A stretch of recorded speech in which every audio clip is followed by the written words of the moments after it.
Good afternoon, gentlemen. This video here is going to be of basically cleaning up the crankcase and the crankshaft, installing the bearings on the crankshaft, and installing the crankshaft inside of the crankcase.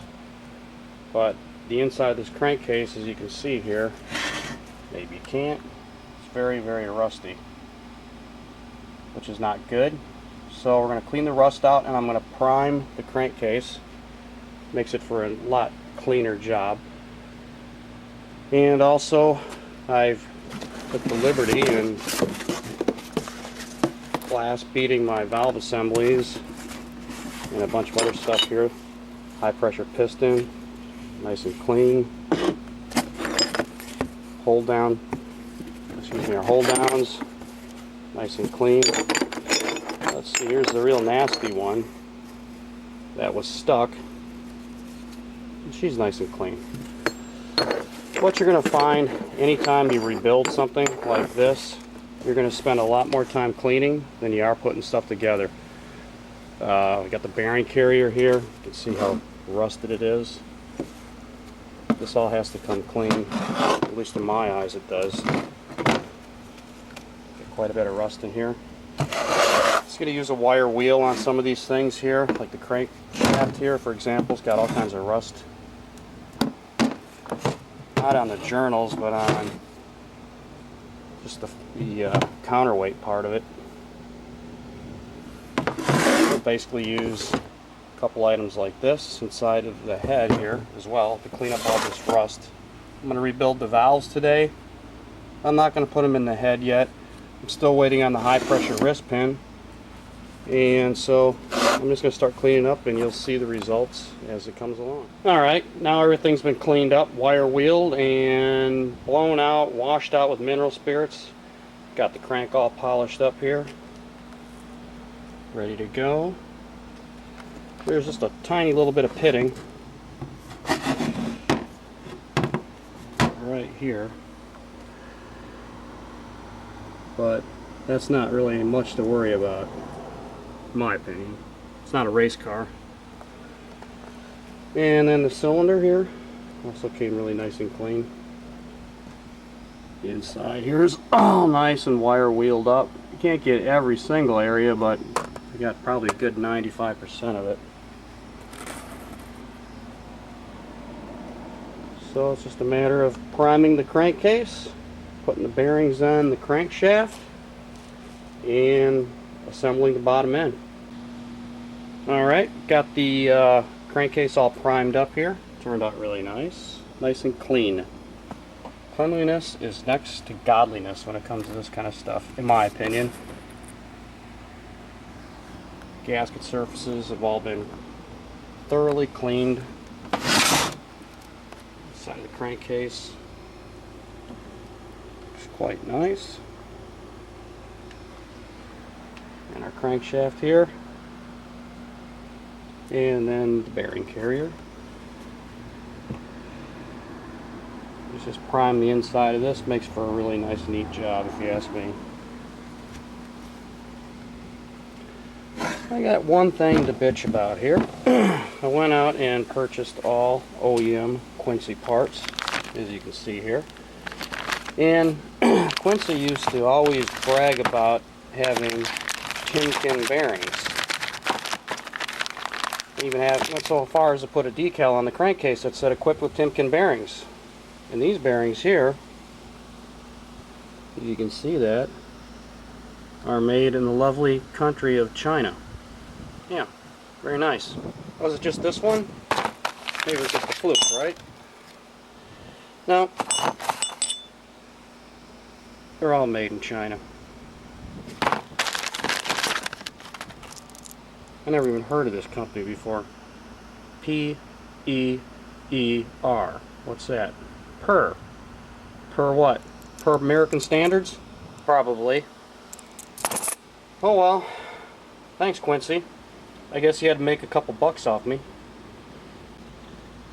So, to put these on here, on the crankshaft, you could beat them on with a hammer, which I wouldn't recommend. Or you can heat these up with a bearing heater, but I don't have a bearing heater. but I'm at my house and I do have an oven. And so I'm going to put these in the oven at about 250 degrees and pull them out, and this should just literally slide right on here along with the other one. So let me do that, get these in the oven, and then I'll be knocking in the cups. Alright, we'll go ahead and install our cup bearing into our bearing carrier.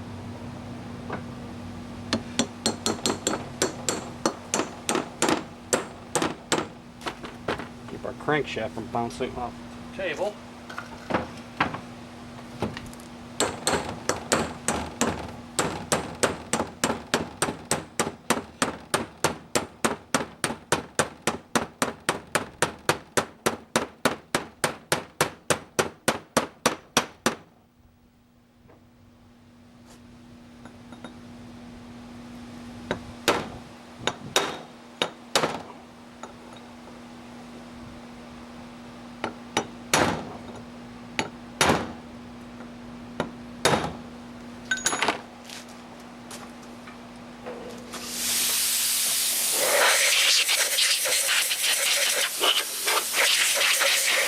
CO2, by the way, as my compressor is broken. Alright, crankcase side.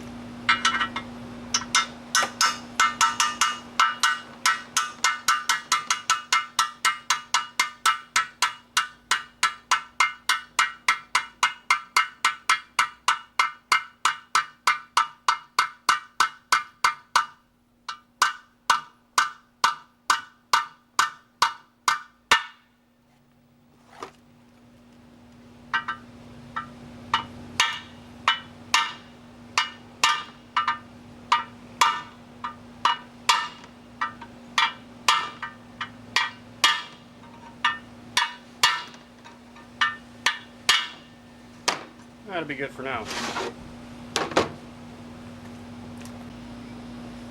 Alright, while I'm waiting for the bearings to heat up, one thing I didn't get, and that is this washer, or excuse me, this gasket here. So I had to kind of clean that up and reuse that, and they didn't give me a new O-ring for this. So I've matched the O-ring, and the screen came nice and clean. Go ahead and install this in here. Of course, it's always better to have the sealing washer on here.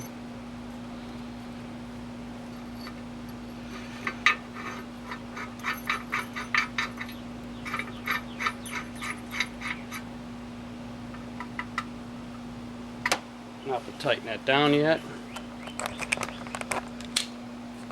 You can see. Pretty good. Alright, just a little bit of oil. Gear a little on the face. Inside your bushings here. It's the Geo rotor oil pump.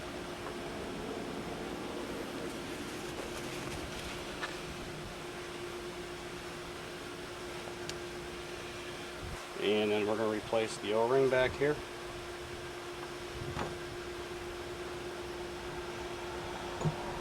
Goes.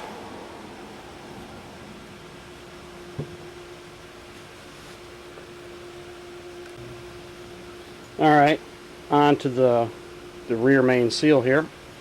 Got our new seal. And you know, it's kind of surprising. It says it's made in Taiwan on there by a company called Garlock. Always thought they were an American company. Oh well. This will probably just press in here by hand for the most part. And then we just go ahead and drive this home here.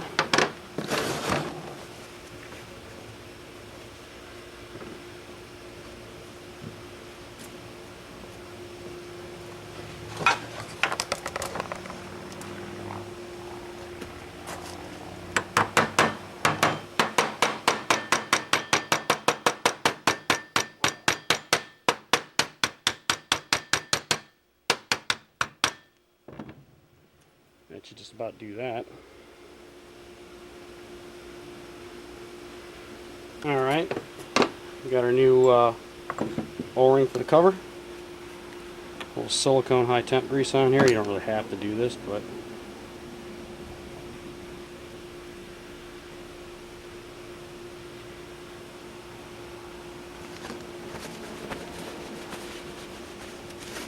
get the cover on here. This is the way it sits, and you got to keep in mind here which way this goes on, because it's a non-reversible pump. The old pumps, the old vane types, it didn't matter. They had a little device here that would switch to porting, and it didn't matter which way it turned. In this case right here, I know it's turning counterclockwise or clockwise as you face the pump. At least I'm pretty darn sure it is. I'll have to check that. If anything, it's real easy. Just rotate this 180 degrees.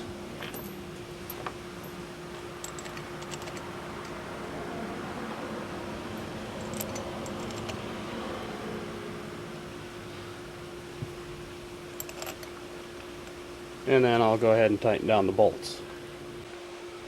Well, I got in a little bit of a hurry here and I forgot to put this part on, so it's not going to work. So let me take care of that. Yep, see, you gotta have this in here. This is just not going to work like it's supposed to.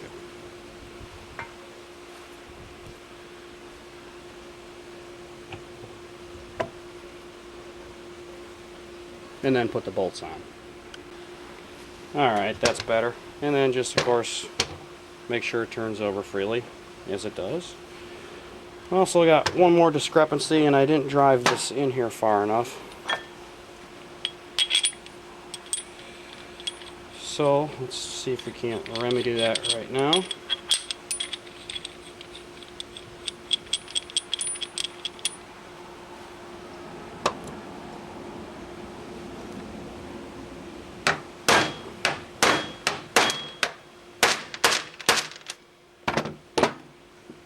There we go. Well, we'll see how easy this goes. Got the hot bearing right here.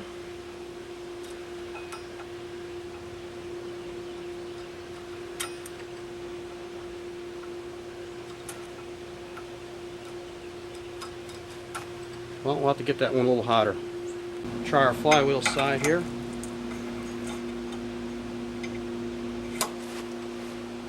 Bingo.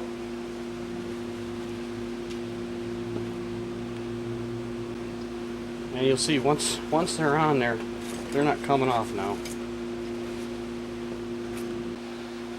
Okay, one more time. Hopefully the second one's the charm.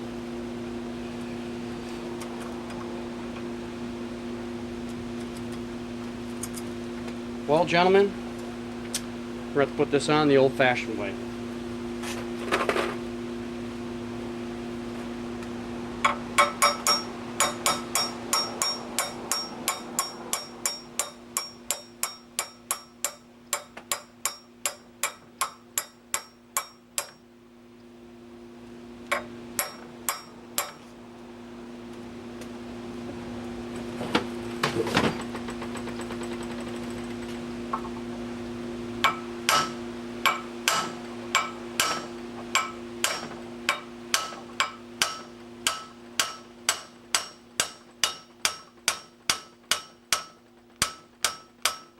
Spot space on the last tape on the last go around, so what I used is a socket just big enough and just drove that bearing home.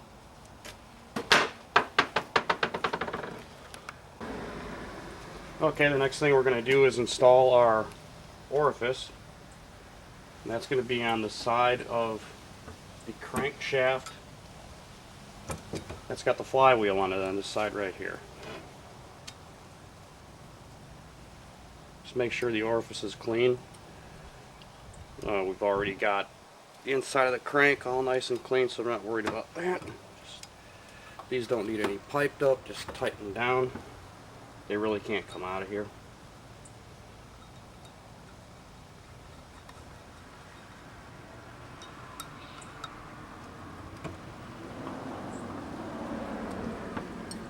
And the last one here.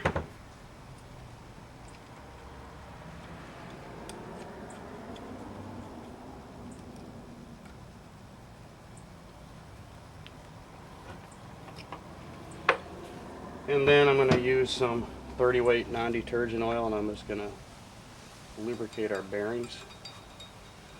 You don't have to put a whole bunch on here. Should be good. And back over on this side, do the same thing. And then we're going to load our crankshaft into the crankcase.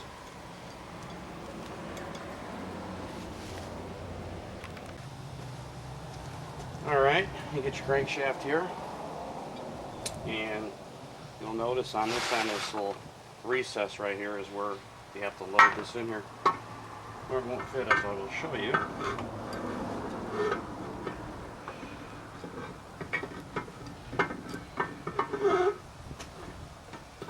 And then straight in. Then I'd like to use a couple of studs here.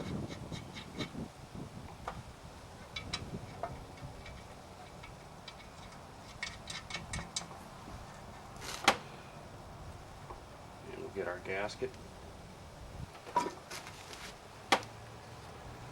Really got to be careful on how this is put on here, because you've got the oil pickup here and you've got the feed line here for the hydraulic unloader.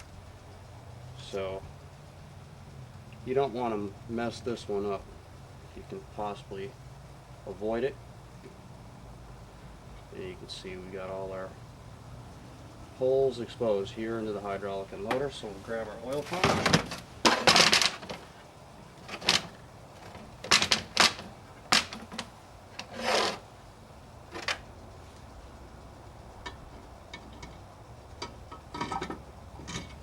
Excuse me, we want to actually position our tang of our rotor here in a straight line, up and down, just for point of reference. Forgot about that. So here we go. Fit right in, just like that. And we get our bolts on here.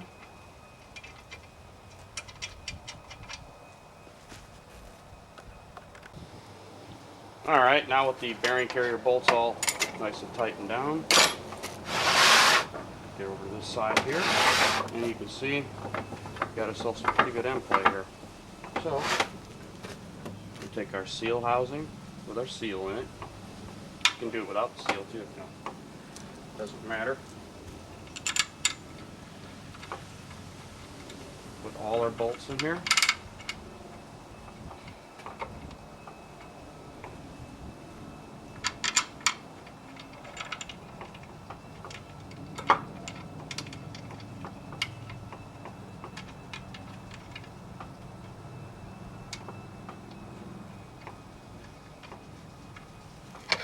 We're just going to merely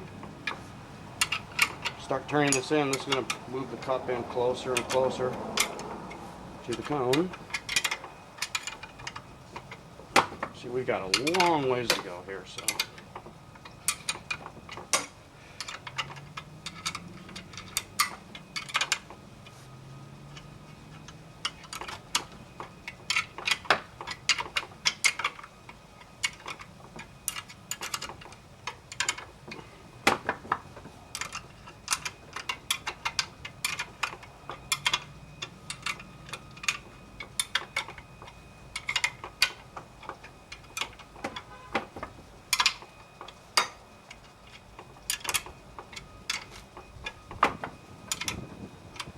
Just kind of check it as you go along. Better. What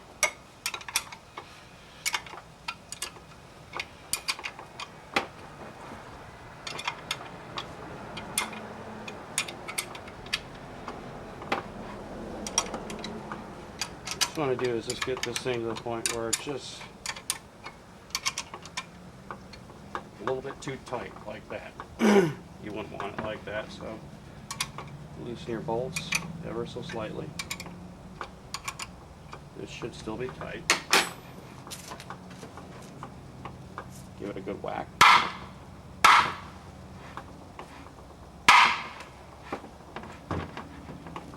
You know, it's pretty much where you want it.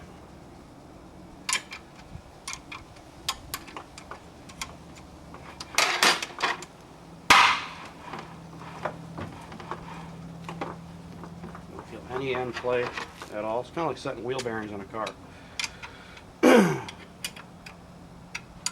Just snug these babies down.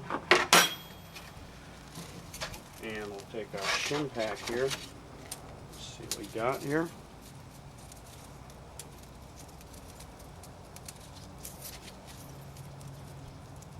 Just check our clearance right here. It's not going to fit. Take a smaller one here. These came with the gasket set.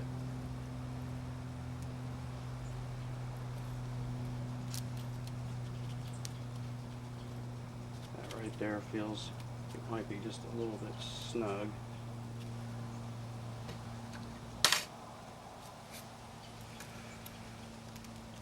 But it'll probably be, oh, well, I don't know.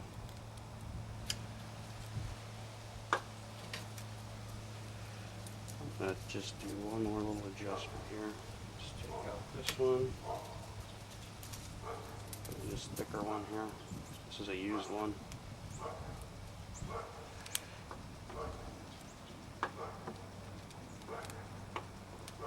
Just a little bit on the tight side. Just going to take out that one.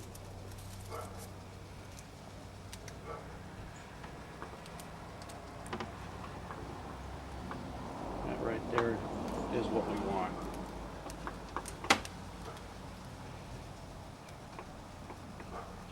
At least it's a good place to start.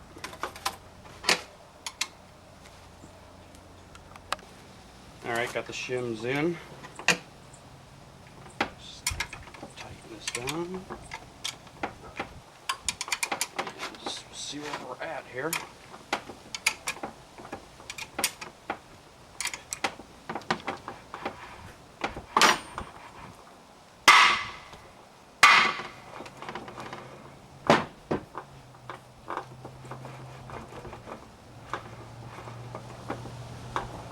Say that's as right where you want it, right there. It is actually, that's perfect. Every now and again you get lucky. But if you had it got to the point where it got loose, you know, just go back in there and take out like a small shim. One of the really paper ones, they're probably about maybe, I don't know, I haven't mic'd it up. I'm just guessing about 2 or 3 thousandths. But that's what you want right there. Gotta make sure that these didn't move.